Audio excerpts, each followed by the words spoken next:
Hello and welcome to the first episode of An Expert's Advice, where myself and Connor talk with experts about their own career paths and experiences within their industry. And we'll also include content-based insights and tips that have been tailored around the questions that you guys have sent in. So our first guest is Andy Korman, who was a senior sponsorship consultant. Andy, thank you for giving up your time to be here with us today. So our first question is, how did you get into the sports industry? It's a good question. So I did a languages degree at university, which is not the most kind of obvious route in. You don't need a law degree to do law. So I went and did a conversion course and then qualified as a lawyer in the city in a kind of big law firm that did all sorts of corporate type work. I wanted to start specialising then, and that was the mid 90s, which was an interesting time to be getting into sport, because sport was just starting to get much more commercialised, because you got the Premier League setting up in 92, you've got rugby going professional round about then, you've got the Bosman ruling in 95, so there was a lot of activity. So there weren't too many people specialising in it, but I found a law firm that did, a very small law firm. Joined there, doing all sorts of stuff, whether it was sports disputes, doping cases, regulatory things. I enjoyed the commercial stuff, the names on shirts, the sponsorship, the endorsements, and just started to specialise in that. And where I work now is I'm still a lawyer doing all the contract stuff, but I'm also within an agency that does commercial work. So there's a kind of commercial advice element as well as the legal advice piece. But there's a lot of other careers within sponsorship, agencies in particular, where you've got people either acting for rights holders, selling rights, or brands devising campaigns and connecting them up. So, as you mentioned, then you enjoyed the commercial side of sponsorship. Were there any other reasons to why you decided to specialise in this industry? One of the fellas at the place I used to work made a very good point early on, saying if you're going to specialise in something, if you're going to get on, find a specialism and find a specialism that you're good at. And I thought, what am I going to be good at? I'm going to be good at something that I enjoy. So if I'd have decided to be a tax lawyer, I'd have had to keep up with all the kind of tax legislation, all those developments. Doing sports stuff, it is literally reading the sports papers, reading what's online, staying. It's the kind of thing that I'd be doing anyway. So it's kind of turning that interest into the raw materials to advise on in sort of professional context.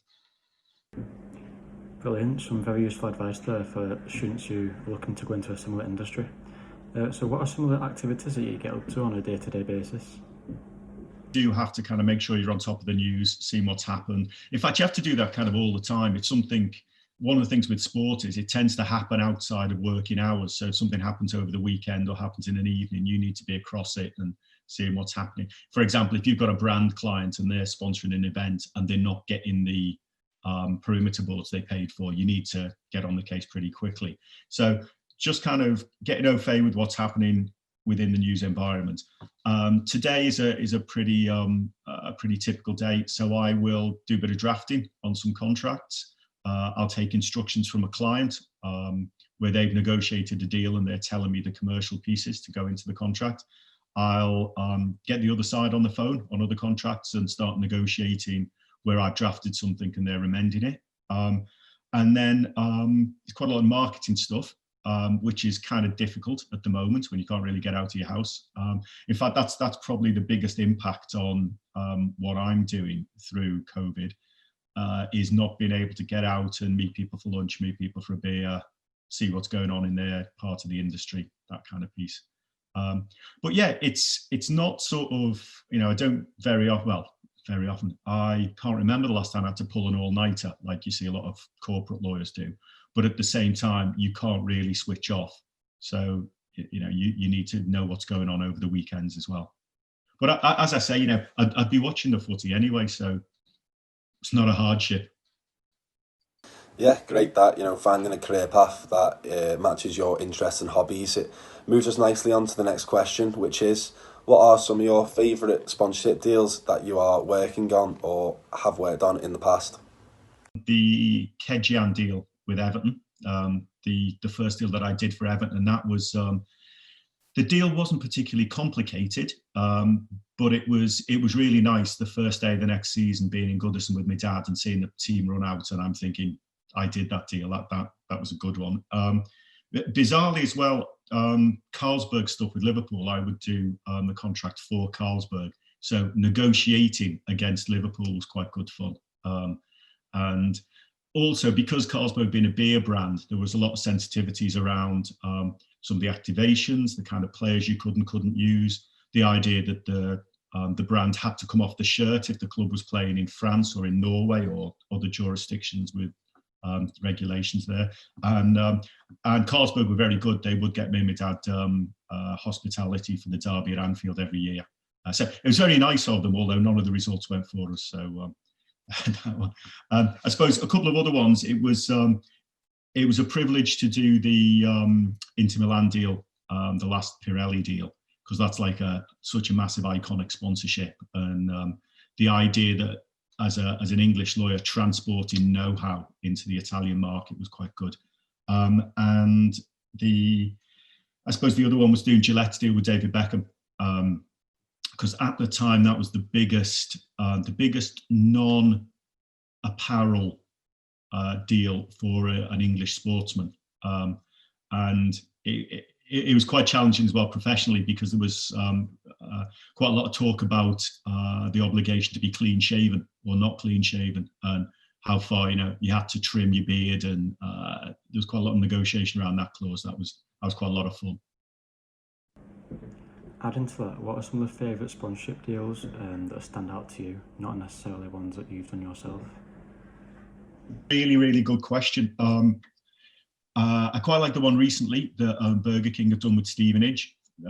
That's quite clever. So they picked the team that finished bottom of the league, did a shirt deal, knowing full well that it was going to go into Football Manager, and the ability to get the exposure through that route. And I like that because they bought a relatively straightforward package of rights and then put a load of marketing behind it to kind of create the interest.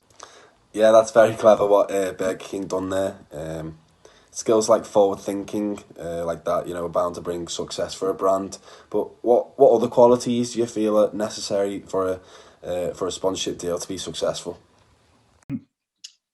Again, it's like finding a brand and finding a property that matches up. That's always a good start. And I think for a brand to have the confidence to say, this property that we're sponsoring, it does the job. We're not trying to take it over. We're not trying to tell it what to do. We're going to sort of go alongside it and complement it and work with it. And also activation is absolutely massive, because sometimes you see sponsors who they'll spend the money on a sponsorship and then they think it's done and they're waiting for the value to just happen. Whereas what you do when you buy a sponsorship package, you get a set of rights, and then it's up to you to sweat those rights, to work them hard. And if you put your assets, if you put your budget around activation, you're going to get a lot more out of it. Yeah, great. Moving on to the next question then. How has the industry developed since you started off as a sports lawyer? Changed massively. I mean, when I started off, for example, the LED perimeter boards weren't in place. So you'd get to the stage where if Liverpool playing in the Champions League, they had to physically take out the advertising boards they used for the Premier League, put the Champions League ones in, physically take them out. I can remember doing something around the Heineken Cup in rugby, and Northampton Saints were sponsored by Tetley's, brand sector competitor of Heineken, the competition sponsor. So they had to deliver a clean stadium, swap all the perimeter boards, but one of the stands was the Tetley's stand. So they had to get a cherry picker in, a big ladder, get that up, cover it up for the duration of the match, and then take it down and change it. So LEDs have changed it completely. It's just so easy now to do it. You can put more creative messaging. What you're seeing now, another technological advancement, is the idea of overlaying on sponsor boards. So you can put a different brand message for the different broadcast territory. So if you're I don't know, a beer manufacturer, and you sell different brands in different countries, you can now use that tech to advertise the appropriate brand through the broadcast. The other thing with tech as well is digital revolution has made it hugely more interesting for brands, because brands can create their own content a lot better now. So they can use their player appearances to make creative stuff, to shoot little films, to actually become mini broadcasters in their own right. And the idea of how you regulate that as well. I mean, social media, traditionally, if I'm a brand and I've done a deal with a sportsman, I want to put some marketing out, I have to get that approved before it goes out. That's not unreasonable. Thing is, with social media now, the sportsman does something good, I want to send a congratulations. I can't send it over to him, wait 48 hours till he's looked at it and approved it, because the moment's gone. So that's actually changing the way that I draft my contracts. So marketing material on social media, that now goes out pre-approved. So there's like a kind of, yes, you can do this, or there's a takedown obligation if subsequently the athlete doesn't like it. So yeah, tech is a massive feeder into the industry. Great. As mentioned, some of the tech advances that have pushed the industry to new heights. Where do you expect the industry to be within the next 5 years? I think so, yeah. And I think what's going to happen is, I think rights holders are going to have to work harder and be more receptive to the needs of the to the needs of the brand. So you've got at the moment, well, up until relatively recently, you'd have a rights holder trying to sell sponsorship packages to different brand sectors, and they'd all essentially get the same thing. So your car manufacturer would get some LED time, some interview backdrops, some tickets and hospitality, some logo usage. And your beer brand would get the same, your bank would get the same, and your computer game would get the same. All of those industries are marketing to different people. Different rights will be more important to different brands, different brand sectors. So I think rights holders are going to have to listen to sponsors a bit more, where they're saying, this is what we want to do, this is how we want to unlock the value, and tailoring the packages a bit more.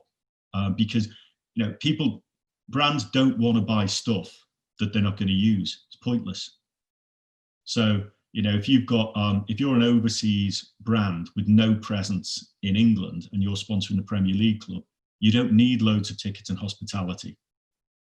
Whereas if you're a local brand and a community brand, you're going to love that sort of stuff. If networking is a big thing for you, then yeah, you want to trade up. So that kind of balancing out the rights, I think, is something that's really going to develop. Yeah, we're certainly looking forward to seeing what the future has in store for us. Andy, just to finish off this Q&A, have you got any advice, tips or tricks for students who are wanting to get into this industry in the near future?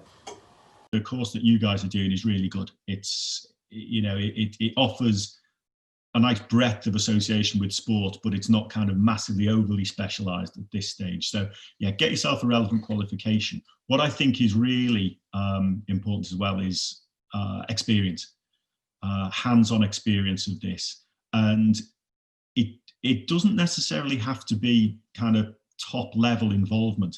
I mean, I've seen people who've got a lot of experience doing things like going to their local non-league football club and saying, no, can I spend a week sitting in the commercial department? The commercial department might not exist. The sort of know-how that you guys are going to get, you can go in and say, like, look, I can maybe help out a bit here. Just doing something where you're actually seeing how things work in practice, married to the qualification you've got. And yeah, just staying on top of the industry, just seeing what's happening, seeing the kind of deals are done, noticing things like Zlatan is kicking off over the use of his image on the computer games stuff. That kind of thing is what people will be interested in, because if you do find yourself in a position to get an interview and to get into the industry, that's the sort of subject matter you'll be talking about. Thank you very much, Andy. Some really useful information there, and we appreciate you giving up your time to be here today. Yeah, and that about wraps it up for our first guest on our first episode of An Expert's Advice. We hope you've enjoyed the content that's been produced by you, made for you. And yes, subscribe to the Sport Business YouTube channel for the second episode of An Expert's Advice coming out on Friday.